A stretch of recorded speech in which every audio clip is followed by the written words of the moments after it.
Most reviews on Joseph's Well tell you what it's supposed to do. I wanted to know what it actually does, so I put it through the matrix, broke down the mechanism, analyzed the physical requirements, and looked at what real-world data points are reporting. This is the review matrix. Here's what I found.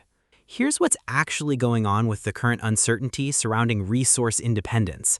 Most people dealing with it aren't failing because they haven't tried to prepare. They're failing because the things they've tried only address surface symptoms, like buying a few extra water jugs or hoping the local infrastructure holds, not the real reason they feel exposed. That quiet, nagging frustration of knowing you're one grid failure away from a crisis while everyone else seems to be sleepwalking through the signs, that's the gap Joseph's Well is designed to bridge. When I broke down how Joseph's Well actually works, it targets atmospheric moisture condensation directly, not just the act of storing water. That's the distinction that matters. Most survivalist alternatives rely on external sourcing, wells, deliveries, or storage, which are prone to disruption. This goes a layer deeper. By leveraging the temperature differential between the air and a cooled coil, it creates an autonomous supply loop, more targeted, less reliance on external infrastructure. Running through the key components, the condensation cycle, this is the one that stood out most because it directly addresses the bottleneck of water scarcity in arid regions, the ability to generate supply where it seemingly doesn't exist. The modular filtration loop, I hadn't seen this formulated for a DIY scale before. It manages the purity issue often overlooked in DIY water systems.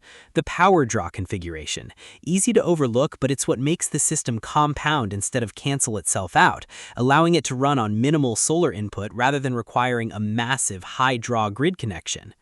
Based on the breakdown and what consistent users are reporting, early on, usually within the first 7 to 10 days, most people notice the system stabilizing its output as they calibrate it to their local humidity. That tends to build into consistent daily production as the maintenance routine sets in, and longer term, it provides the deeper psychological shift of true water autonomy, the ability to stop relying on a single failing tap. It's not an overnight fix, but it is a clear trajectory toward independence. The protocol is simple. Source the components, follow the schematic, and integrate the collection unit into your daily space. It fits into a weekend project window without significant friction. The timeline most people report meaningful, consistent results: 3 to 4 weeks. The first week is laying the foundation and sourcing. The compounding kicks in once the filtration cycle is balanced. One variable I always factor in is the refund policy. Joseph's Well comes with a 60-day money-back guarantee. I treat that as a confidence metric. Producers don't offer real return windows on technical guides they know underdeliver. It also means if the specific hardware build doesn't align with your local climate or skill level, you aren't absorbing the full financial risk. That's a relevant input.